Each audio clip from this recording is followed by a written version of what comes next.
கண்ணியமிக்க அல்லாஹ்வின் நல்லடியார்களே, பெற்றோர்கள் நம்மோடு 1000 உறவுகள் நமக்கு வரலாம், 1000 உறவுகள் நம்மை நேசிக்கலாம். நம்மை திறமையை பார்த்து நம்மை நேசிப்பவர்கள் உண்டு, நம்முடைய அழகை பார்த்து நம்மை நேசிப்பவர்கள் உண்டு, நம்மிடம் இருக்கக்கூடிய செல்வங்களை பார்த்து நேசிப்பவர்கள் உண்டு. பல நேசங்கள், பல பாசங்கள், பல அரவணைப்புகள் நமக்கு கிடைக்கலாம்.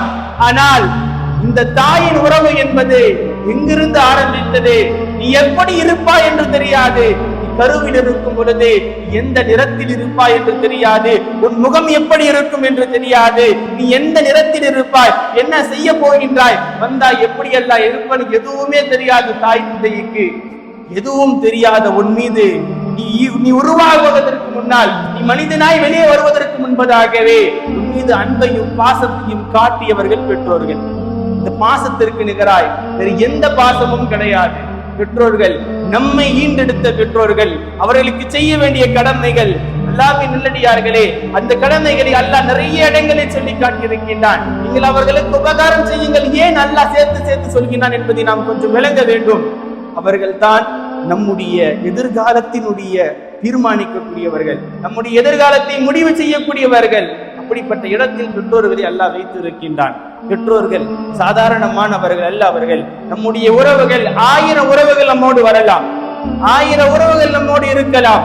எல்லா உறவுகளையும் தாண்டி நம்முடைய பெற்றோர்கள், நம்மை ஈண்டெடுத்த பெற்றோர்கள், அவர்களுக்கு செய்ய வேண்டிய கண்ணியங்கள், அவர்களுக்கு செய்ய வேண்டிய மரியாதையில் நாம் எந்த அளவுக்கு இருக்கிறோம் என்பதை அல்லாஹ் கவனிப்பான். அதற்காக வேண்டி தண்டனையும்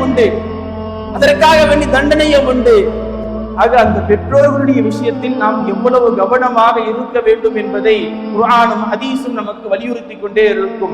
கண்ணியமிக்கவர்களே, பெற்றோர்களுக்கு நாம் செய்ய வேண்டியது, நாம் எல்லாவற்றிலும் அவர்களுக்கு முன்னுரிமை கொடுக்க வேண்டும், அவர்களை கண்ணியப்படுத்த வேண்டும், அவர்களை மகத்துவப்படுத்த வேண்டும், அவர்களுக்கு பணிவிடை செய்ய வேண்டும்.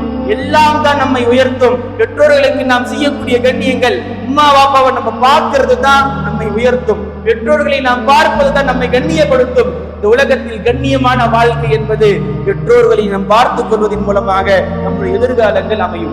நம்முடைய எதிர்காலங்கள் நம்முடைய பெற்றோர்கள் கையில் இருக்கின்றது. நீ சொர்க்கமா நரகமா என்பது உன்னுடைய பெற்றோர்கள் கையில் இருக்கின்றது. அல்லாஹ் அதை தீர்மானித்து வைத்து விட்டான். அதனால் தான் ஸல்லல்லாஹு அலைஹி வஸல்லம் அவர்கள் சொல்வார்கள், அல் ஜன்னத்து தஹ்த அக்தாமில் உம்மஹாத், சொர்க்கம் என்பது உன்னுடைய தாயின் பாதத்திற்கு கீழ் இருக்கிறது. சொர்க்கம் என்பது உன்னுடைய தாயின் பாதத்திற்கு கீழ் இருக்கிறது என்று சொல்லி காட்டுவார்கள். இப்படிப்பட்ட பெற்றோர்களை நாம் எந்த அளவிற்கு நடத்துகிறோம்? இன்று பெற்றோர்களுடைய நமக்கும் பெற்றோருக்கும் இருக்கக்கூடிய உறவுகள், உம்மா பாப்பாவை கவனித்துக் கொள்ளக்கூடிய உறவு, நமக்கும் உம்மா பாப்பாவுக்கு இருக்கக்கூடிய உறவை பார்க்க வேண்டுமே. அவர்களை கீழ்த்தரமாக பார்ப்பது, அவர்களை ஏளனமாக பார்ப்பது, மற்றவர்களுக்கு முன்னால் அவர்களை கண்ணியம் இல்லாமல் நடத்துவது, அவர்களை இழிவாகப்படுத்தி பேசுவது, அவர்களை திட்டுவது. அல்லாஹ் சொல்கின்றான், வலா தகுல்லஹுமா, நீங்கள் அவர்களை சீ என்று கூட சொல்லக்கூடாது, நீங்கள் அவர்களை சீ என்று கூட சொல்லக்கூடாது. நீங்கள் அவர்களை ஏன் இவ்வளவு சொல்கின்றான் அல்லாஹ்? நீங்க சீன்னு சொல்றது கூட அல்லாஹ் குர்ஆன்ல மென்ஷன் பண்ணி சொல்றான். குர்ஆன்ல எவ்வளவோ இபாதத்துக்களை பேசக்கூடிய அல்லாஹ் சீ என்று சொல்லாதீர்கள் அவர்கள் என்று சொல்லி காட்டுவான். இந்த அளவுக்கு பெற்றோர்களுக்கு நாம் செய்ய வேண்டிய கடமைகள் இருக்கின்றன. அவர்களின் துவா, பெற்றோர்களுடைய துவாக்கள் கிடைத்து விட்டால் நாம் கண்ணியத்தை அடையலாம், நாம் மகத்துவத்தை அடையலாம், அல்லாஹ்வின் இடத்தில் பெரிய அந்தஸ்தை அடையலாம். உம்மா அப்பாவுடைய உறவு என்பது 1000 உறவுகள் நமக்கு வரலாம், 1000 உறவுகள் நமக்கு வரலாம். ஆனால் பெற்றோர்களை போன்று உம்மா அப்பாவை போல உறவு வேற எங்கேயுமே வராது. நீங்கள் 1000 பேர் உங்களுக்கு அன்பு காட்டலாம், 1000 பேர் உங்களுக்கு பாசம் காட்டலாம். ஆனால் பெற்றோர்களை போன்று பாசம் காட்டக்கூடியவர் யாரும் இருக்க மாட்டார்கள். நீங்கள் அவர்களை வெறுத்தாலும் சரி, அவர்களை ஒதுக்கினாலும் சரி, அவர்கள் உங்கள் மீது அன்பாகத்தான் இருப்பார்கள், உங்கள் எதிர்காலத்தின் மீது அக்கறையாகத்தான் இருப்பார்கள். அப்படிப்பட்டவர்கள் தான் பெற்றோர்கள். கண்ணியமிக்கவர்களே, நபி அவர்கள் எச்சரித்த வார்த்தை இது எல்லாம் அல்லாஹ் சுப்ஹானஹு வ தஆலா குர்ஆனில் அத்தனை முறை சொல்கின்றான். நீங்கள் பெற்றோர்களுக்கு உபகாரம் செய்யுங்கள், அவர்களுக்கு பணிவிடை செய்யுங்கள் என்று அல்லாஹ் இத்தனை முறை சொல்வதற்குண்டான காரணம் அல்லாஹ்வே சொல்லுகின்றான். அவங்க உங்களை சிரமத்தோடு பெற்றெடுத்தாங்க, அவங்க உங்களை சிரமத்தோடு பெற்றெடுத்தாங்கன்னு சொல்லி காட்டுவான். பெற்றோர்களுடைய துவா இல்லாம இந்த உலகத்துல வாழ முடியாது. பெற்றோர்களுடைய துவா இல்லாம, உம்மா பாப்பாவுடைய துவா இல்லாம இந்த உலகத்துல வாழ முடியாது. நிம்மதியான வாழ்க்கை கிடைக்காது. பெற்றோர்களை நடத்தக்கூடிய விதங்கள், இன்னைக்கு பெற்றோர்களை நடத்தக்கூடிய விதங்கள், அவர்களை கவனித்துக் கொள்ளக்கூடிய விதங்கள், நிறைய இடங்கள்ல பெற்றோர்களை ஹோம்ல போய் விட்டுறோம். இடங்கள்ல நிறைய இடங்கள்ல பெற்றோர்களை ஹோம்ல போய் விடுறோம், பெருமையா சொல்லிக்கிறோம். அவங்க 24 மணி நேரமும் அவர்களை கண்காணிக்க ஒரு ஆளை வைத்திருக்கின்றோம், அவரை பார்த்துக் கொள்வதற்கு ஒரு ஆளை வைத்திருக்கிறோம் என்று சொல்லி ஹோம்ல விட முடியும் இருக்காங்க. யாரை கொண்டு ஹோம்ல விடுறோம்? நம்ம யோசிக்க வேண்டும். யாரை திட்டுகின்றோம், யாரை பேசுகின்றோம் என்று யோசிக்க வேண்டும். சாதாரணமாக அல்லாஹ் அந்த உறவை வைக்கவில்லை, நமக்கும் அந்த உறவுக்கும் பெரிய தொடர்பு இருக்கின்றது. அது அல்லாஹ் ஏற்படுத்திய உறவு, அது அல்லாஹ் ஏற்படுத்திய உறவு. மிக்க அல்லாஹ்வின் நல்லடியார்களே, 1000 உறவுகள் வரலாம், எல்லா உறவுகளும் வரும். உங்களுக்கு சிறந்த மனைவிகள் அமையலாம், சிறந்த மனைவிகள் அமையலாம், நண்பர்கள் அமையலாம். இதெல்லாம் இழந்து விட்டால் அடுத்த ஒரு கட்டத்தில் நம்ம எடுத்துக் கொள்ளலாம். அதை வருவதற்குண்டான சூழ்நிலைகள் இருக்கும். ஒரு நண்பனை இழந்துட்டோம்னா அடுத்து ஒரு நண்பன் கிடைச்சிருவான். ஒரு மனைவி இழந்துட்டோம்னா அடுத்த ஒரு மனைவியை கொண்டு நிக்கா செய்துக்கலாம். எல்லாம் அடுத்த உறவுகளுக்கு வாய்ப்புகள் உண்டு. நீங்க இருக்கக்கூடிய எல்லா உறவுகளுக்கும் அடுத்த உறவு என்று வாய்ப்புகள் உண்டு. ஆனால் உங்களுக்கு ஒரே ஒரு வாய்ப்பு தான். உங்கள் பெற்றோர்கள் என்பது உங்கள் வாழ்க்கையில் ஒரு முறைதான் உங்களுக்கு வருவார்கள். அவர்களை கண்ணியமாக நடத்தினோம் என்றால், அவர்களுடைய பாக்கியத்தை பெற்று விட்டோம் என்றால், அம்மா பாப்பாவுடைய துவா இருந்தால் எந்த உசரத்துக்கும் செல்லலாம், எந்த கண்ணியத்திற்கும் செல்லலாம். அதே உம்மா பாப்பாவுடைய துவா இல்லாம உம்மா பாப்பாவுடைய பத்துவாவை வாங்கிட்டோம்னா நிச்சயமா அவன் இந்த உலகத்திலேயே தண்டனை அனுபவிப்பான். பெருமானார் ஸல்லல்லாஹு அலைஹி வஸல்லம் அவர்கள் சொன்னார்கள், ஒரு மனிதனுக்கு இந்த உலகத்திலே தண்டனை கொடுக்கப்படும் என்றால் அவனுக்கு தாமதிக்கப்படாது. அவன் உம்மா பாப்பாவை கஷ்டப்படுத்தி இருந்தால், அவன் பெற்றோர்களை கஷ்டப்படுத்தி இருந்தால் அவனுக்கு இந்த துனியாவிலே தண்டனை கிடைக்கும் என்று பெருமானார் ஸல்லல்லாஹு அலைஹி வஸல்லம் சொன்னாங்க. பெற்றோருடைய துவா நம்மை எந்த அளவிற்கு உயர்த்தும் என்பதற்கு எவ்வளவு வரலாறுகள் நமக்கு சொல்லித் தருகின்றன. மிக்க அல்லாஹ்வின் நல்லடியார்களே, அந்த உறவு, அவங்க செய்யக்கூடிய துவா, நமக்காக வேண்டி அவர்கள் செய்யக்கூடிய துவா, அதை போன்று வேற எந்த துவாவும் இல்லை. அவர்கள் நமக்காக செய்யக்கூடிய துவாவை போன்று வேறு யார் துவா செய்தாலும் அவர்கள் கேட்டால் அல்லாஹ் உடனடியாக தரக்கூடியவனாக இருக்கின்றான். கண்ணியமிக்கவர்களே, இந்த உலகத்திலேயே நான் அல்லாஹ் என்னை பொருந்திக் கொண்டான், என்னுடைய செயல்பாடுகளை அல்லாஹ் பொருந்திக் கொண்டான், என்னுடைய எல்லா விஷயங்களையும் அல்லாஹ் பொருந்திக் கொண்டான் என்பதற்கு ஒரே ஒரு அடையாளம், உங்கள் பெற்றோர்களை உங்களை பொருந்திக் கொண்டால் அல்லாஹ் உங்களை பொருந்திக் கொண்டான். பெருமானார் ஸல்லல்லாஹு அலைஹி வஸல்லம் உங்கள் வார்த்தை, உங்க உம்மா வாப்பா உங்களை பொருந்திக்கிட்டாங்களா, உங்களுடைய செயல்பாடுகளை, உங்களுடைய எண்ணங்கள், உங்கள் எல்லாவற்றிலும் உங்க உம்மா வாப்பாக்கு பொருத்தமா இருக்கா, அவங்க உங்களுடைய செயல்பாடின் காரணமாக கோபம் அடையலையா, உங்க மேல ரொம்ப சந்தோஷமா இருக்காங்களா, அவ்வளவுதான் நீங்க அல்லாஹ்வின் பொருத்தத்தை அடைந்து விட்டீர்கள், அல்லாஹ்வே உங்களை பொருந்திக் கொண்டான் என்று சொன்னார்கள். அதே நீங்கள் உங்க உம்மா வாப்பாவை கோபப்படுத்திட்டீங்கன்னா, நீங்க மூத்தாவதுக்கு முன்னால உங்க உம்மா வாப்பாவுடைய கோபத்தோடு நீங்க மூத்தானீங்கன்னா அது அல்லாஹ்வின் கோபம் என்று ஸல்லல்லாஹு அலைஹி வஸல்லம் சொன்னார்கள். அல்லாஹ் உங்கள் மீது கோபமாக இருக்கிறான் என்று சொன்னார்கள். அப்படிப்பட்ட உறவு நீங்க அல்லாஹ்வோடு தொடர்பு படுத்தி விட்டார்கள். ஸல்லல்லாஹு அலைஹி வஸல்லம் அவர்கள், அல்லாஹ் கோபப்படுகின்றான், அவர்கள் கோபப்பட்டால், அவர்கள் அதிர்ச்சி அடைந்தால் அல்லாஹ்வும் கோபப்படுகின்றான், அவர்கள் உங்களை பொருந்திக் கொண்டால் அல்லாஹ்வும் உங்களை பொருந்திக் கொள்கிறான் என்று சொன்னார்கள். மிக்கவர்களே, மூசா அலைஹிஸ்ஸலாம் அவங்க அல்லாஹ் கிட்ட கேட்கிறாங்க, யா அல்லாஹ், சொர்க்கத்துல என்னோடு இருப்பவரை நான் பார்க்க ஆசைப்படுறேன், சொர்க்கத்தில் என்னோடு நான் இருப்பவர்களை பார்க்க ஆசைப்படுகிறேன் என்று சொன்னவுடன் அல்லாஹ் சொன்னான், மூசாவே, நீ உன்னோடு சொர்க்கத்தில் இருக்கக்கூடிய உன்னோடு சொர்க்கத்தில் இருக்கக்கூடியவரை பார்க்க வேண்டும் என்றால் இந்த வழியா ஒருத்தர் போவாரு, அவர் தான் உன்னோடு சொர்க்கத்தில் இருப்பாருன்னு சொல்லுவாங்க. மூசா அலைஹிஸ்ஸலாம் கேட்ட உடனே நான் சொர்க்கத்துல என்னோடு இருக்க வேண்டும் என்று கேட்கிறாங்க. யார் மூசா அலைஹிஸ்ஸலாம்? அல்லாஹ்வோடு பேசக்கூடிய கலாமுல்லாவாக இருந்த நபி அவர்கள் கேட்கின்றார்கள், நான் என்னோட சொர்க்கத்துல இருக்கவங்களை பார்க்கணும்னு ஆசைப்படுறேன் அல்லாஹ்னு சொல்லி அல்லாஹ்விடத்துல கேட்கும் பொழுது அல்லாஹ் சொன்னான், இந்த வழியா ஒருத்தவங்க போவாங்க, அவர்கள் தான் உன்னோடு சொர்க்கத்தில் இருக்க போவார்கள் என்று சொன்னவுடன் மூசா அலைஹிஸ்ஸலாம் நின்று கொண்டு பார்த்து கொண்டிருந்தார்கள். ஒரு மனிதர் கடந்து செல்கின்றார், அவர் பின்தொடர்ந்தே போனாரு. மூசா அலைஹிஸ்ஸலாம் அவங்க பின்தொடர்ந்தே போனாங்க, யாருன்னு பார்க்கலான்னு. அவர் அறிமுகமான ஆள் இல்ல, யாருன்னு பார்க்கலான்னு பின்னாடியே போறாங்க. போன இடத்துல அந்த நபர் வீட்டுக்கு போறாரு. வீட்டுக்கு போய் அந்த வீட்டுல ஒரு வயசான அம்மா இருந்தாங்க. அந்த அம்மாவுக்கு எல்லா பணிவடைகளையும் செய்து, அந்த வீட்டை சுத்தம் செய்து, அந்த வீட்டில உணவு செய்து, அந்த உணவை அந்த அம்மாவுக்கு ஊட்டிட்டு வெளியே போறாரு. மூசா அலைஹிஸ்ஸலாம் கூப்பிட்டு கேட்டாங்க, வாங்க, யார் அவங்கன்னு கேட்டேன். அவங்கதான் என்னுடைய உம்மா. அவங்க உம்மாவா? அவங்க உங்களுக்காக ஏதாவது துவா செஞ்சிருக்காங்களான்னு கேட்டாங்க. எனக்காக ஒரு துவா செஞ்சிருக்காங்க.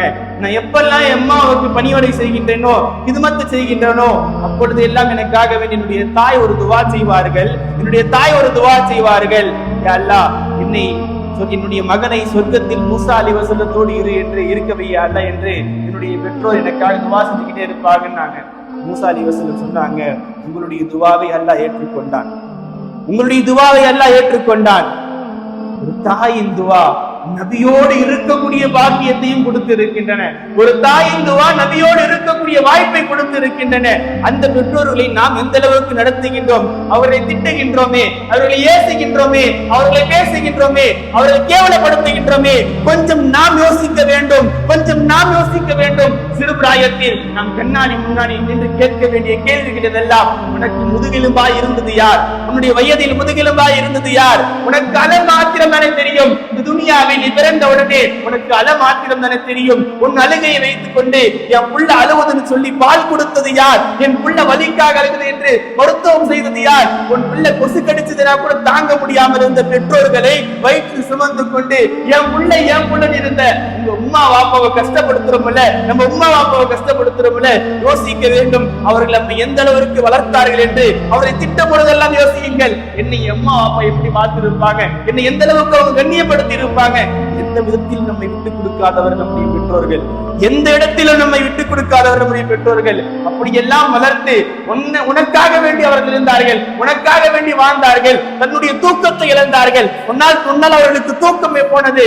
இரவு நேரங்கள்ல நம்ம சின்ன பிள்ளையா இருக்கும் பொழுது இரவு நேரங்கள்ல நம்ம தூங்க மாட்டோம். அதுக்காக வேண்டி தாயும் தூங்காமல் என் பிள்ளை என்ன பண்ணுதுன்னு பார்த்துக்கிட்டே இருப்பாங்க. அம்மா அந்த தாயை பேசுறோமே, அந்த தாயை ஏசுறோமே, எந்த விதத்தில் அந்த தாயை ஏசுகின்றோம்? என்ன உரிமை இருக்கின்றது? அல்லாஹ்வின் நல்லடியார்களே, ஸல்லல்லாஹு அலைஹி வஸல்லம் அவங்க சொன்னாங்க, ரஹிம அன்ஃபு தும்ம ரஹிம அன்ஃபு தும்ம ரஹிம அன்ஃபு, நாசம் உண்டாகட்டும், அவனுக்கு நாசம் உண்டாகட்டும், அவனுக்கு நாசம் உண்டாகட்டும் என்று சொன்னார்கள். சஹாபாக்கள் கேட்டாங்க, யா ரசூலுல்லாஹ், யாரை யா ரசூலுல்லாஹ் சொல்கின்றீர்கள்?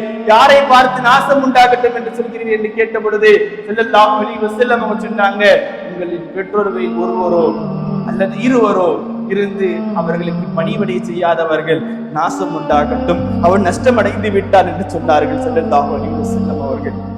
பெற்றோர்களுக்கு உபகாரம் செய்வது மிகப்பெரிய பாக்கியம். அவர்களை பார்த்துக் கொள்வது மிகப்பெரிய பாக்கியம். பெற்றோர்களை வைத்துக் கொண்டிருப்பவர்கள், பெற்றோர்கள் இருப்பவர்கள் மிகப்பெரிய பாக்கியத்தை அடைந்தவர்கள். அவர்களை தொட்டால், அவர்களை பணிவிடை செய்தால் அல்லாஹ் அவர்களுக்கு செய்யும் பணிவிடையின் மூலமாக நம்மை அல்லாஹ் உயர்த்தி வைப்பான், நம்மை அல்லாஹ் கண்ணியப்படுத்தி வைப்பான். அல்லாஹ்வின் நல்லடியார்களே, எந்த அளவிற்கு அல்லாஹ் அந்த பெற்றோருடைய கண்ணியத்தை உயர்த்தி இருக்கிறார் என்பது நபிமொழி நமக்கு சொல்லி தருகின்றன. பெருமானா ஸல்லல்லாஹு அலைஹி வஸல்லம் அவங்க சொன்னாங்க, உம்மாவை நீ பார்த்தாலே, சிரித்த முகத்தோடு பார்த்தாலே உனக்கு ஏற்றுக்கொள்ளப்பட்ட ஹஜ்ஜின் நன்மையை தருகிறேன் என்று சொன்னான் அல்லாஹ் ஸல்லல்லாஹு அலைஹி வஸல்லம். உங்களுக்காக நீ உம்மாவை சிரிச்ச முகத்தோடு பார்த்தால் உனக்கு ஹஜ் செய்த நன்மை கிடைக்கும் என்றார்கள். ஹஜ் செய்யணும்னா துல்ஹஜ்ஜுடைய மாதம் வரணும், நம்மிடத்துல செல்வங்கள் இருக்கணும், எல்லாம் செலவு பண்ணி கிட்டத்தட்ட 30 லட்சம் கிட்ட 10 லட்சம் கிட்ட செலவு பண்ணி நம்ம போகணும். போய் அங்க எல்லாம் செய்து நம்முடைய அமல்கள் ஏற்றுக்கொள்ளப்படுகின்றது அல்லவா? நாம் செய்த ஹஜ் ஏற்றுக்கொள்ளப்பட்டால் என்ன நன்மை கிடைக்குமோ அதை நீ ஒரு முறை உன்னுடைய தாயை பார்த்தாலே, சிரித்த முகத்தோடு பார்த்தாலே அல்லாஹ் நான் தருகின்றேன் அந்த நன்மை என்று சொல்கிறான் என்றால் அந்த தாயின் அந்தஸ்தை அல்லாஹ் எந்த அளவுக்கு உயர்த்தி வைத்திருக்கிறான் என்பதை பார்த்துக் கொள்ள வேண்டும்.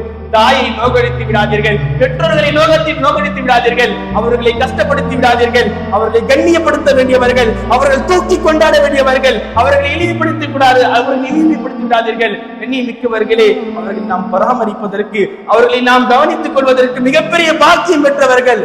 நாம் அவர்களை கண்ணியப்படுத்தினோம் என்றால் அல்லாஹ் நம்மை கண்ணியப்படுத்துவான். அவர்களை நாம் மரியாதை செய்தோம் என்றால் அல்லாஹ் நமக்கு மரியாதையை தருவான். அல்லாஹ் நம்முடைய வாழ்க்கையை உயர்ந்து வைப்பான், அல்லாஹ் நம்முடைய வாழ்க்கையை உயர்த்தி வைப்பான். இதே நாம் பெற்றோர்களை ஏசி அவரை திட்டி அவர்களுக்கு நாம் நோய்வினைப்படுத்தினோம் என்றால் அல்லாஹ்வினுடைய வேதனை அடங்கிவிடும். இந்த உலகத்திலேயே நாம் அல்லாஹ்வினுடைய தண்டனை அனுபவிக்கக்கூடியவர்களாக மாறிவிடுவோம். அல்கமா ரலியல்லாஹு அன்ஹு அவங்க ஸல்லல்லாஹு அலைஹி வஸல்லத்தை பார்த்து சஹாபியாக இருந்த அல்கமா ரலியல்லாஹு அன்ஹு அவங்க மௌத் நேரத்துல கலிமா வரல. அல்கமா ரலியல்லாஹு அன்ஹு அவங்களுக்கு வீட்டுல இருந்து அனுப்பி விடுறாங்க. அல்கமாவுக்கு கலிமா வரலன்னு யாரு தெரியுமா? அல்கமா கசீரத்து ஸலா, கசீரத்து ஸௌம், கசீரத்து ஸதகா, அதிகமா தொழக்கூடிய அல்கமா ரலியல்லாஹு அன்ஹு, அதிகமா நோன்பு வைக்கக்கூடிய அல்கமா ரலியல்லாஹு அன்ஹு, அதிகமா தானம் செய்வாங்க, தான தர்மங்கள் செய்யக்கூடிய அல்கமா ரலியல்லாஹு அன்ஹு அவங்களுக்கு மௌத் நேரத்துல கலிமா வரல. பெருமானாருக்கு செய்தி சொல்லப்படுகின்றது அல்கமாவிற்கு கலிமா வரவில்லை என்று. பெருமானார் ஸல்லல்லாஹு அலைஹி வஸல்லம் அவர்கள் பிலால் ரலியல்லாஹு அன்ஹு அவர்களையும் அம்மார் ரலியல்லாஹு அன்ஹு அவர்களையும் சுஹைப் ரலியல்லாஹு அன்ஹு அவர்களை அனுப்பி வைக்கின்றார்கள். அவர்கள் சொல்லி பார்க்கின்றார்கள். அப்பொழுதும் கலிமா வராததினால் பெருமானாருக்கு செய்தி சொல்லப்படுகின்றது, அல்கமாவுக்கு நாங்கள் சொல்லி பார்த்தோம் நாயகமே, கலிமா வரவில்லை. அல்கமாவிற்கு சொன்னவுடன் பெருமானார் ஸல்லல்லாஹு அலைஹி வஸல்லம் அவங்க கூப்பிட்டாங்க. அவங்களுக்கு உறவுகள் யாராவது இருக்காங்களா, அவங்க உம்மா பாப்பா யாராவது இருக்காங்கன்னு கேட்டாங்க. அவங்களுக்கு ஒரு உம்மா இருக்காங்கன்னு ஒண்ணு உம்மாவை கூட்டு வர சொன்னாங்க. அல்கமாவுடைய தாயாரை கூட்டு வரப்பட்டது, அழைத்து வரப்பட்டது. அல்கமாவை பற்றி கேட்கப்பட்டது. கைஃப ஹாலு அல்கமா, அல்கமாவுடைய நிலைமை பற்றி நீங்க என்ன சொல்றீங்கன்னு சொல்லி அல்கமாவுடைய தாயாரிடம் கேட்கப்பட்டது. அவர் கசீரு ஸலா, அவர் அதிகமா தொழுவார் நாயகமே. ஓ கசீரு ஸௌம், அவர் அதிகமா நோன்பு வைப்பார் நாயகமே. ஓ கசீரு ஸதகா, அவர் அதிகமா தான தர்மங்கள் செய்வார் நாயகமே சொன்ன உடனே அவர் உங்களிடத்தில் எப்படி நடந்து கொண்டார், அல்கமாவுக்கும் உங்களுக்கும் உள்ள உறவு எப்படி இருக்கிறது என்று கேட்ட பொழுது, யா ரசூலுல்லாஹ், எனக்கு அவர் மாறு செய்திருக்கின்றார் யா ரசூலுல்லாஹ் என்று சொன்னவுடன் ஸல்லல்லாஹு அலைஹி வஸல்லம் அவர்கள் சொன்னார்கள், அல்கமாவிற்கு தொழுகை பயன் தரவில்லை, அல்கமாவிற்கு நோன்பு பயன் தரவில்லை, அல்கமாவிற்கு சதக்காக்கள் பயன் தரவில்லை. அதனால் தான் அவருடைய அல்கமாவின் நாவில் கலிமா வரவில்லை என்று சொன்னார்கள். உடனே பிலால் ரலியல்லாஹு அன்ஹு அவங்கள, பிலாலே கொஞ்சம் கட்டையெல்லாம் சேருங்கன்னு சொல்லி கட்டையை சேர்க்க சொல்லி எரிக்க சொன்னார்கள். எரித்த அல்கமாவை அதில் போடுங்கள் என்று சொன்னவுடன் ரசூலுல்லாஹ், எனக்கு முன்னாலே அல்கமாவை அப்படி செய்யாதீங்கன்னு சொல்லி அல்கமாவுடைய தாயார் சொன்னவுடன் அவர்கள் சொன்னார்கள் ஸல்லல்லாஹு அலைஹி வஸல்லம் அவங்க, நீங்க அவரை மன்னிக்கலனா அல்கமாவை யாராலையும் மன்னிக்க முடியாது, கலிமா வராதுன்னா. அல்கமாவிற்கு கலிமா வரவில்லை என்று சொன்னார்கள். உடனே அல்கமாவின் தாயார் சொன்னார்கள், அல்லதி நஃப்ஸி பியதிஹி, என் உயிர் எவன் கைவசம் உள்ளதோ அல்லாஹ்வின் மீது ஆணையாக மலக்குமார்களை சாட்சியாக வைத்து இங்குள்ள எல்லோரையும் சாட்சியாக வைத்து நான் சொல்கின்றேன், அல்கமாவை நான் மன்னித்து விட்டேன் என்று சொல்கின்றேன், அல்கமாவை நான் மன்னித்து விட்டேன் என்று சொன்னார்கள். பிலாலே, அல்கமாவை பாருங்கள், அவருக்கு கலிமா வருகிறதா என்று பாருங்கள் என்று சொன்னார்கள். பிலால் ரலியல்லாஹு அன்ஹு வந்து பார்க்கறாங்க அல்கமா ரலியல்லாஹு அன்ஹு அவங்களே. உள்ள வரும்போது அல்கமா சொல்றாங்க, லா இலாஹா இல்லல்லாஹ் முஹம்மது ரசூலுல்லாஹ். அல்கமா கலிமாவை சொன்னார். இதற்காக வேண்டி உடனே பிலால் ரலியல்லாஹு சொன்னாங்க, அல்கமாவுடைய நாவில் கலிமா வராததற்கு காரணம் அவருடைய தாயின் மீது கோபப்பட்டதினால் தான், அவர் தாயை அவர் நோவினைப்படுத்தினால் தான் கலிமா வரவில்லை என்று சொன்னார்கள். எவ்வளவு இபாதத்துக்கள் வைத்திருக்கலாம், நாம் தொழுதிருக்கலாம், நோன்பு வைத்திருக்கலாம், ஆனால் பெற்றோர்களை நாம் நோவினைப்படுத்திவிட்டு நம்முடைய தொழுகையாக இருக்கட்டும், நம்முடைய நோன்பாக இருக்கட்டும், எவ்வளவு இபாதத்துக்கள் செய்தாலும் சரி, அது பெற்றோர்களுடைய கோபத்தில் இருந்தால், நாம் பெற்றோர்களை கஷ்டப்படுத்தி இருந்தால் பயனற்றதாக மாறிவிடும். அல்லாஹ்வின் நல்லடியார்களே, அவ்வளவு நெருக்கமான அல்லாஹ்வுக்கு உண்டான உறவு. அவங்க துவா செஞ்சாங்கன்னா உடனே நமக்கு கிடைச்சிரும். பெற்றோர்கள் நமக்கு துவா செஞ்சுட்டாங்கன்னா, அம்மா என் புள்ள நல்லா இருக்கும் நினைச்சிட்டாங்க, நான் நல்லா இருப்பேன், மௌத்து வரையில் நான் சீதேவியா வாழுவேன். என் அம்மா எனக்காக துவா செய்தா, என் அம்மா எனக்காக துவா செய்தார், நான் கண்ணியமாக வாழ்வேன். அன்பிற்கினியவர்களே, எந்த இடத்துக்கு வேணாலும் செல்லலாம், நீங்கள் எந்த இடத்திற்கு வேணாலும் செல்லலாம், உங்களை காபாவிலும் இமாம் ஆக்கும் ஒரு தாயின் துவா காபாவிலும் இமாம் ஆக்கும் என்று நமக்கு சொல்லிக் கொண்டிருக்கின்றார் சுதைசி. நானும் சொல்வேன், என்னை இந்த இடத்திற்கு நிப்பாட்டியது, என்னை பேச வைக்கின்றது என்னுடைய தாய் என்று வாட்டா. எங்க அம்மா இருக்காங்க, எங்க வீட்டுல 4 பிள்ளை, எங்க வீட்டுல 4 பிள்ளை. எங்க அம்மாவுக்கு ஒரு ஆசை, எங்க அம்மா அப்பாவுக்கு ஒரு ஆசை, 4 பிள்ளைங்க ஏதாவது ஒரு புள்ளியை ஆலிமாக்கி 4 பிள்ளைங்க ஏதாவது ஒரு புள்ளியை ஆலிமாக்கி அல்லாஹ்வுடைய பாதையில விட்டுறணும்னு ஆசைப்பட்டாங்க. அந்த 4 பிள்ளைகள ஒரு பிள்ளைய அல்லாஹ் என்ன எடுத்துக்கொண்டான். அம்மாவின் துவாவுக்கும் என்னுடைய வாப்பாவின் துவாவுக்கும் நான் ஆளானேன். அல்லாஹ் என்னை கண்ணியமாக வைத்திருக்கின்றான், மௌத்து வரையிலும் வைத்திருப்பான். பெற்றோரின் துவாவை பெற்றுவிட்டேன் என்று பெருமையாக சொல்லலாம். அல்லாஹ் அவ்வளவு உயர்த்தி வைப்பான். அம்மா வாப்பாவை நீங்க கண்ணியப்படுத்துகிறீர்கள் என்றால், அவருடைய துவா கிடைத்து விட்டால் எந்த இடத்திற்கு வேண்டாலும் செல்லலாம், எந்த கண்ணியத்தை வேண்டுமானாலும் அடையலாம். ஒரே ஃபாரூக் ரலியல்லாஹு அன்ஹு ஆட்சி காலத்தில் இருக்கிறாங்க. இருக்கும் பொழுது யமனில் இருந்து யார் வந்தாலும் கேட்பார்கள், உமர் ரலியல்லாஹு அன்ஹு அவங்க இங்க ஒய்சான்னு கேட்பாங்க. வரக்கூடிய எல்லார் இடத்துலயும் கேட்கிறாங்க, உமர் ரலியல்லாஹு அன்ஹு அவங்க நீங்க தான் ஒய்சா, உங்க இடத்துல ஒய்சுன்னு யாராவது வந்திருக்காங்கன்னு கேட்பாங்க. இப்படி ஒரு டைம் கேட்டாங்க, நீங்க தான் ஒய்சா. வரக்கூடிய உமர் ரலியல்லாஹு அன்ஹு அவங்க யமனில் இருந்து யார் வந்தாலும் அவர்களிடத்துல கேட்பார்கள், நீங்க ஒய்சா, உங்க பேர் ஒய்சான்னு கேட்டுட்டே இருப்பாங்க. இதை பார்த்து கேட்டாங்க, நீங்க தான் ஒய்சான்னு. ஆமா நான் தான் ஒய்சு. நீங்க தான் ஒய்சு, யமன்ல இருந்து வரீங்களான்னு கேட்டாங்க. ஆமா நான் யமன்ல இருந்தா வர்றேன். உங்களுக்கு ஒரு உம்மா உண்டான்னு கேட்டாங்க. ஆமா எனக்கு ஒரு உம்மா உண்டுன்னு சொன்னாங்க. அப்படியா உங்களுக்கு உம்மா உண்டான்னு கேட்ட உடனே ஸல்லல்லாஹு உமர் ரலியல்லாஹு அன்ஹு அவங்க கையை கொடுங்க, இஸ்தக்ஃபிருலி இஸ்தக்ஃபிருலி, எனக்காக வேண்டி எல்லா இடத்துல பாவ மன்னிப்பு கேளுங்கன்னாங்க. உமரே ஃபாரூக் ரலியல்லாஹு அன்ஹு அவங்க, யார் அவர்கள்? உமரே ஃபாரூக் ரலியல்லாஹு அன்ஹு, எனக்கு பின்னால் ஒருவர் நபியாக வருவதாக இருந்தால் அது உமராக இருக்கும் என்று சொன்னார்களே, அந்த உமர் கேட்கின்றார்கள், ஒய்ஸே இஸ்தக்ஃபிருலி, எனக்காக வேண்டி எல்லா இடத்துல பாவ மன்னிப்பு கேளுங்க ஒய்ஸ்ன்னு கேட்கிறாங்க. யார் அந்த ஒய்ஸ்? எதனால் அவ்வளவு பாக்கியத்தை அடைந்தார்கள்? கொஞ்சம் வரலாறுக்கு பின்னால் சென்றோம் என்றால் ஸல்லல்லாஹு அலைஹி வஸல்லம் சபை நாயகம் ஸல்லல்லாஹு அலைஹி வஸல்லம் சொல்றாங்க, எனக்கு பின்னால ஒருவர் வருவாரு, அவர் யமனிலிருந்து வருவாரு, அவர் பெயர் ஒய்ஸ் இப்னு ஆமீர், அவர் பெயர் ஒய்ஸ் இப்னு ஆமீர். அவர் வந்தார், இந்த காலத்துல தான் வாழ்ந்தார். அவரு அம்மா பாப்பாவுக்கு பணிவிடை செய்யறதுனால என்ன பார்க்க முடியல, அவரால பார்க்க முடியல. அவர் வீட்டிலேயே இருக்காரு. அவர் ஒரு சமயம் இங்க வந்தாருன்னா நீங்க அவரிடத்துல பாவ மன்னிப்பு கேளுங்கன்னாங்க. அதனாலதான் உமர் ரலியல்லாஹு கேட்டாங்க, எனக்காக பாவம் மன்னிப்பு கேளுங்க வயசு அப்படின்னு. எவ்வளவு பெரிய பாக்கியத்தை அடைந்தார்கள். ஒன்றும் இல்லை, ஒரு தாய் செய்த துவா, அவங்க அம்மா செஞ்ச துவா எவ்வளவு பெரிய அந்தஸ்தை உயர்த்தி வைத்தது. நாயகத்தின் நாவால் இவரிடத்தில் பாவ மன்னிப்பு கேளுங்கள் என்று சொல்லும் அளவிற்கு உயர்த்தி வைத்தது பெற்றோருடைய துவா தான். ஆனா இன்று நம்முடைய இடத்தில் பெற்றோர்கள் எப்படி இருக்கின்றார்கள்? அவரை எந்த இடத்தில் வைத்துக் கொண்டு இருக்கின்றோம்? கண்ணியப்படுத்துகின்றோமா?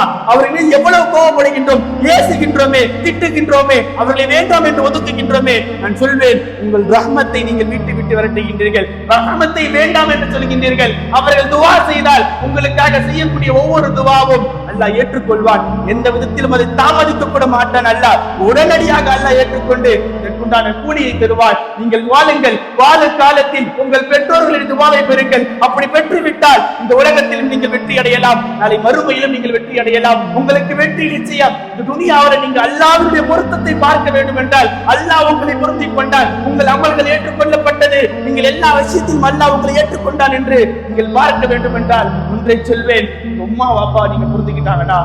உம்மா வாப்பா உங்களை பொருந்திக்கிட்டாங்களா? அல்லாஹ் உங்களை பொருந்திக் கொண்டான், அல்லாஹ் உங்களை பொருந்திக் கொண்டான். ஆனா தொழுவுறீங்க, நோன்பு வைக்கிறோம், சதக்கா செய்யறோம், வருஷாட்சி செய்யறோம், எல்லாம் செய்யறேன். ஆனா என் அம்மா வாப்பா என்ன பொருந்திக்கலன்னா, என் அம்மா வாப்பா என்ன பொருந்திக்கலன்னா அல்லாஹ் உடைய பொருத்தம் இல்லை, அல்லாஹ்வுடைய பொருத்தம் இல்லை. மௌத்துக்கு முன்னாலே அல்லாஹ் தண்டனையை கொடுத்துருவான்.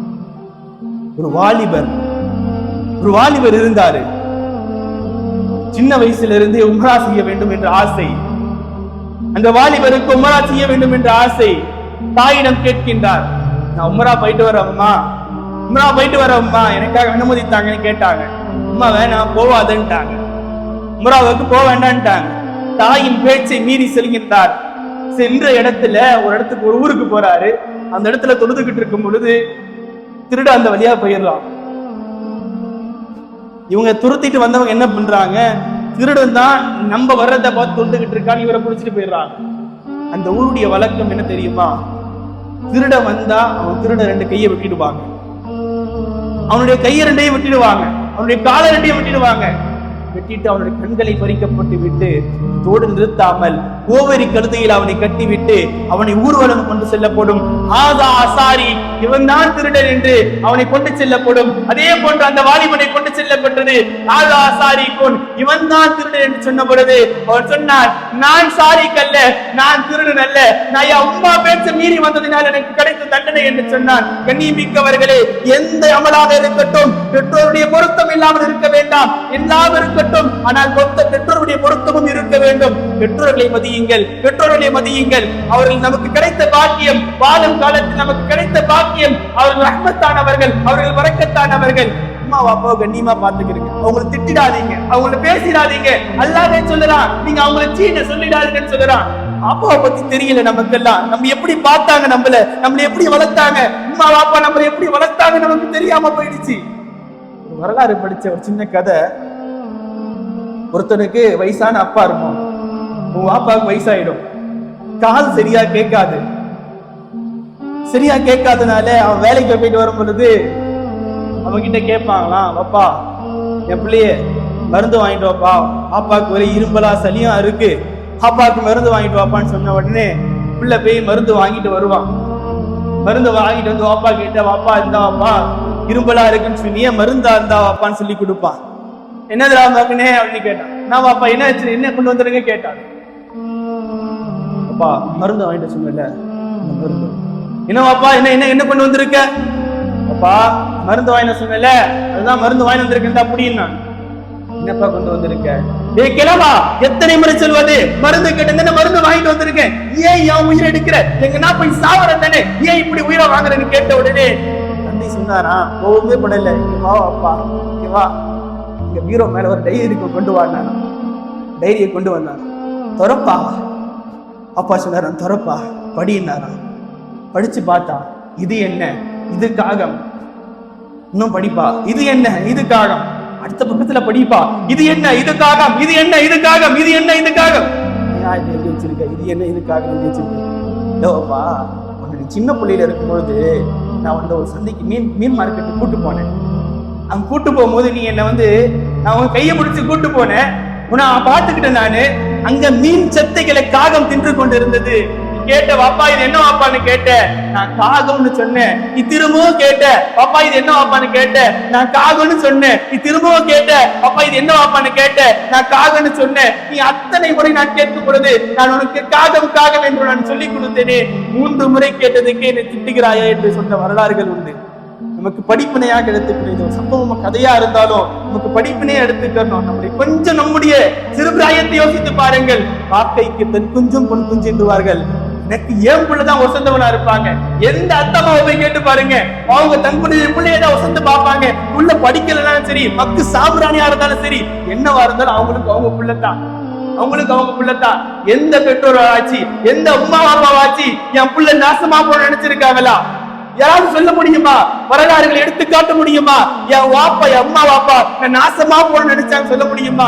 எந்த பெற்றோர்களும் அப்படி நினைக்க மாட்டார்கள். என் புள்ள நல்லா இருக்கணும், நான் கஷ்டப்பட்ட மாதிரி என் புள்ள கஷ்டப்படக்கூடாது, நான் வாழ்ந்த மாதிரி என் புள்ள வாழக்கூடாது, என் புள்ள கண்ணியமா வாழணும்னு சொல்லி நமக்காக வேண்டி இருந்தவர்கள் அவர்கள், நமக்காக வேண்டி வாழ்ந்தவர்கள் அவர்கள்.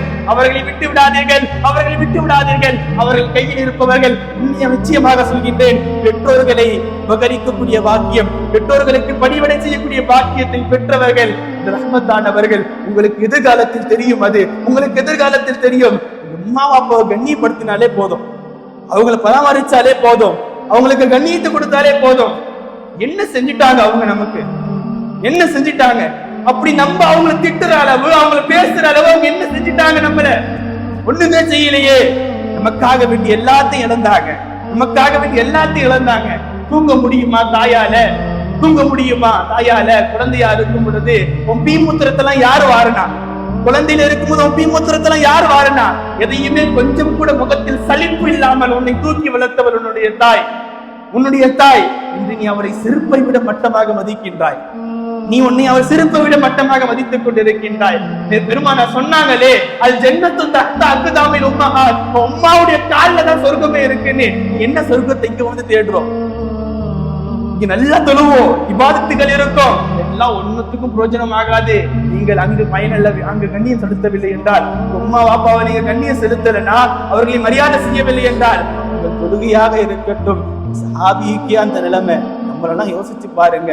இல்கம்மா கசீரு ஸலா கசீரு ஸௌம் கசீரு ஸதகா, அதிகம் நோன்பு வச்சவங்க அல்கம்மா, அதிகம் சதக்கா கொடுத்தவங்க, அவங்க நாவலியே களிமா வரல. இன்னைக்கு நம்முடைய நிலைமை யோசிச்சு பாருங்க.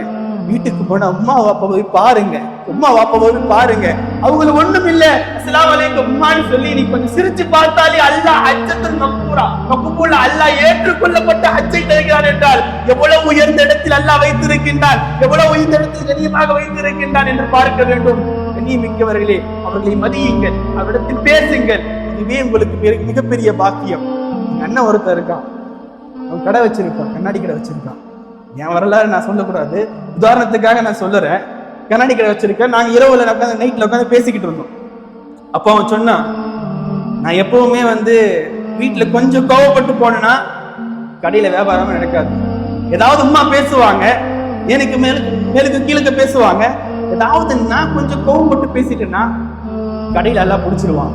அவன் பேசும் போதெல்லாம் நான் அமைதியா இருந்துருவேன், கண்டுக்கவே மாட்டேன்ப்பா, அப்படியே நின்றுவேன்.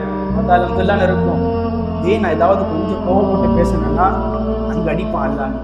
ரிசுக்குகள் வர வேண்டும் என்றால், நீங்கள் வர்க்கத்தை அடைய வேண்டும் என்றால், வாழ்க்கைக்கு உதாரணத்தோடு சொல்கின்றேன், அனுபவத்தோடு சொல்கின்றேன், நீங்கள் உங்கள் வாழ்க்கையில் நிம்மதியாக வாழ வேண்டும் என்றால், வாழ்க்கையில் எந்த கவலையும் இல்லாமல் அல்லாஹ் உங்களை செல்வ செழிப்பாக வளர வைக்க வேண்டும் என்றால், மௌத்து வரையில நிம்மதியாக வாழ வேண்டும் என்றால், ஒன்றே ஒன்று போதும். உங்க உம்மா உங்க வாயில என் புள்ள சீதேவியா வாழ்வான் எல்லாருக்கும் ஒரே ஒரு துவா செஞ்சா போதும். உங்க வாழ்க்கையை அல்லாஹ் மாற்றி அமைப்பான். அது மாறிவிடும். நீ எவ்வளவு பெரிய கேள்வி கெட்டவனாக இருந்தாலும் சரி, உம்மா உங்களுக்காக வேண்டி யா அல்லாஹ் என் புள்ளையை நீ கண்ணியப்படுத்துறியா அல்லா, யா அல்லாஹ் என் புள்ளையை நீ வசந்து வச்சிருக்கியா அல்லான்னு சொல்லி உம்மாவும் வாப்பாவும் உங்களுக்காக துவா செய்து விட்டால் அல்லாஹ் உங்களை கண்ணியப்படுத்திடுவான், அல்லாஹ் உங்களை வசந்தி வச்சிருவான். இந்த பாக்கியம் நம்ம இடத்துல இருக்கு. நீங்க வீட்டுக்கு முன்னாடி யோசிங்க, வீட்டுல அம்மா வாப்பா ரஹ்மத்தானவர்கள், அவர்கள் வீட்டில் இருக்கும் காலமெல்லாம் ரஹ்மத் அவர்கள். அவங்க இடத்துல பேசுங்க, அவங்க இடத்துல பேசுங்க. அவங்களுக்கு நம்ம பேசுறது ஆசைப்படுவாங்க. எனக்கெல்லாம் வாய்ப்பு இல்லை, நான் வாரம் ஃபுல்லா இங்க இருக்கேன், வாரத்துக்கு ஒரு முறை போற வாய்ப்பு எனக்கு இருக்கு. ஆனா அந்த பெற்றோர்களுக்கு செய்ய வேண்டிய உபகாரத்துல பணிவிடை செய்யக்கூடிய பாக்கியத்தை இழந்துட்டு நான் உட்காந்துக்கிட்டு இருக்கேன். எல்லாரும் வீட்டுல இருக்கீங்க, அப்பாவோடு இருங்க, அவனத்துல சிரிச்சு பேசுங்க, ஏதாவது தேவையான்னு கேளுங்க. உங்களிடத்துல இருந்து அவங்க எதையும் எதிர்பார்க்க மாட்டார்கள். அப்பா ஏதாவது வேணுமா பாப்பான்னு கேட்டாலே போதும், அவங்க பொருந்திக்கிடுவாங்க. உங்களை கேட்கறதே இல்லையே, அவங்கள மதிக்கிறதே இல்லையே, அவங்களை கண்ணியப்படுத்துறதே இல்லையே. கேவலமா பார்ப்போம். நண்பர்களுக்கு முன்னாலே கேவலமா, ஃப்ரெண்ட்ஸுக்கு முன்னாலே கேவலமா. குறிப்பா இளைஞர்களுக்கு சொல்கின்றேன், உங்கள் எதிர்காலம் நன்றாக இருக்க வேண்டும் என்றால், நீங்கள் சீதேவியாக வாழ வேண்டும் என்றால், எந்த கவலையும் எந்த கஷ்டமும் இல்லாமல் வாழ வேண்டும் என்றால், உங்கள் பெற்றோர்களை நீங்கள் கண்ணியப்படுத்துங்கள், அவர்களுக்கு மரியாதை செய்யுங்கள். அவர்களை கண்ணியப்படுத்தினால் போதும், உங்கள் வாழ்க்கை மாறிவிடும். நிச்சயமாக அல்லாஹ்வினுடைய வாக்கு, இது அல்லாஹ்வினுடைய வாக்கு, அல்லாஹ்வின் ரசூலுடைய வாக்கு. உங்களை அல்லாஹ் கண்ணியப்படுத்தி வைத்து விடுவான், அல்லாஹ் வசத்தி வைத்து விடுவான். உம்மா ஸல்லல்லாஹு அலைஹி வஸல்லம் அதுதான் சொன்னார்கள். உங்க உம்மா வாப்பாவை பாருங்க. அதோட பெரிய ஒரு சஹாபி வந்து கேட்டாங்க, ரசூலுல்லாஹ் நானும் ஜிஹாதுக்கு வரேன் யா ரசூலுல்லாஹ், அல்லாஹ்வுடைய பாதையில போர் செய்ய நானும் வரேன் யா ரசூலுல்லாஹ்னு சொன்ன பொழுது, உம்மா இருக்காங்களா? இருக்காங்க. உம்மாவை பாருங்கன்னாங்க. ஜிஹாதுக்கு வர வேண்டாம், தாயை போய் பாரு போ,